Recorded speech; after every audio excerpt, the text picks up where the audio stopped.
Kalau COVID memapar 50.000 orang per harinya, maka pemerintahan sekarang dalam keadaan genting. Ini adalah analisa banyak pengamat pertahanan di mana akhirnya angka 50.000 tersentuh juga. Tingkat ketidakpercayaan masyarakat terutama karena efek rasa lapar di perut kelamaan akan sulit dibendung walau dengan kerja keras pasukan buzzer yang jumlahnya ribuan bertahan membenarkan apapun tindakan pejabatnya. Tidak akan menang buzzernya, malah balik badan buzzernya mungkin. Lover bisa jadi hater saat ini. Bener deh, perasaan itu bisa berubah dengan cepat kalau kekecewaan demi kekecewaan didapat dalam hubungan relasi pertemanan. Dari lover atau fans berat awalnya, namun ketika masalah perut dan nyawa jadi taruhan, banyak rakyat bakal balik badan dari pemerintah yang dipuja-puji saat ini. PPKM, tuh ini nih kalau bernegara pakai narasi. Ada aja singkatan baru muncul, sampai bingung gua. Sudah banyak istilah-istilah ditambah singkatan-singkatan. Aduh. Oke, kita lanjut. Menjalankan PPKM sebuah kerja keras. Pejabat pusat dan daerah berusaha membatasi gerak masyarakat namun sulit. Mereka tidak bisa diredam untuk diam selain karena perutnya lapar, juga karena melihat berita dan informasi apa yang terjadi di kalangan elit sudah sampai tahap memuakkan. Mengapa? Karena para elit mendiamkan dan mendukung TKA, tenaga kerja asing. Adanya tenaga kerja asing masuk, sementara efek COVID selama 1,5 tahun ini ada 9,7 juta pengangguran karena pandemi ini, tetapi elit malah lebih mendukung TKA atau tenaga kerja asing. Hal ini sangat menohok hati masyarakat. Perbuatan memasukkan tenaga kerja asing tadi sungguh melukai banyak hati masyarakat. Ketika dipertanyakan kok diizinkan masuk, maka jawaban pejabat yang paling berwenang dan berkuasa tersebut adalah kita tetap harus dukung investor asing. Jangan sampai investor asing jadi kecewa dan merusak hubungan diplomasi dan ekonomi negara Indonesia. Asli saya enek perut saya mendengar pejabat tersebut bicara. Gila bener. Hak rakyat bertanya dikebiri dengan jawaban picisan dan hak rakyat untuk sehat dipermainkan. Rakyat lapar, Pak. Kok nganggap Tiongkok satu-satunya dewa penolong sih? COVID meledak ini adalah kegagalan Anda juga penanganannya. Kegagalan mengelola negara, dan hebatnya pejabat yang maha serba bisa itu mengatakan kita minta bantuan Tiongkok. Gua blek pol lu ah. Tiongkok mau bantu gratis apa? Lu gile. Lalu di sebuah podcast,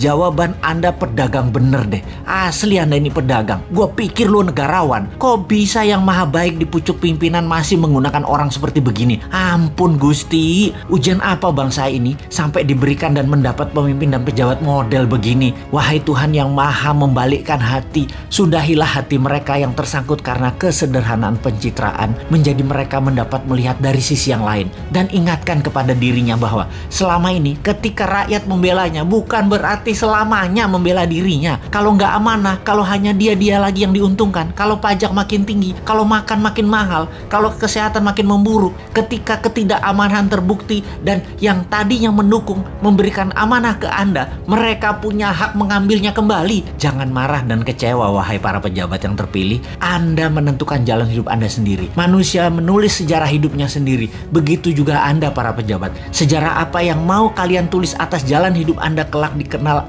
Anda adalah diri Anda sendiri yang menulis. Anda yang membuatnya. Menaikkan hutang negara hampir 1.000 triliun per tahun selama menjabat. Itu sudah menjadi catatan sejarah. Walaupun beliau banyak dapat gelar internasional dari pemberi hutang, tapi itu adalah fakta raja hutang, itu adalah keputusannya. Gayanya yang tidak pro UKM dan tidak pro dunia usaha sudah menjadi catatan sejarah panjang juga.